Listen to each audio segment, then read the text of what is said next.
আমরা এই পর্যায়ে এসে জুলাই সনদ বাস্তবায়নের জন্য এই সরকার সংবিধান সংস্কার কমিটিতে শপথ গ্রহণ না করে যে চুক্তি হয়েছিল সেই চুক্তি তারা ভঙ্গ করেছে, তারা মুনাফিকি করেছে।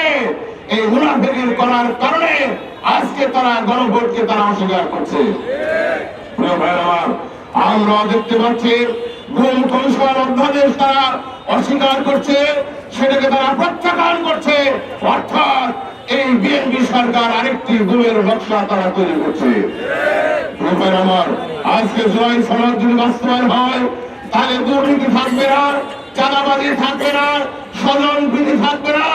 সকল কিছুর ঊর্ধ্বে উঠে দেশকে এগিয়ে নেওয়ার জন্য বৈষম্যহীন একটা মানবিক সমাজ প্রতিষ্ঠার জন্য আমরা যে পরিকল্পনা গ্রহণ করেছিলাম, দেশবাসী যে জন্য রায় দিয়েছিল সেই রায়কে অস্বীকার করে আবার আওয়ামী কায়দায় আওয়ামী যা করেছে ভারতের শিখিয়ে দেওয়া প্রেসক্রিপশন বাস্তবায়ন করার জন্য এই আওয়ামী লীগ সরকার, এই বিএনপি সরকার আবার আওয়ামী চরিত্রের দিকে ফিরে যাচ্ছে।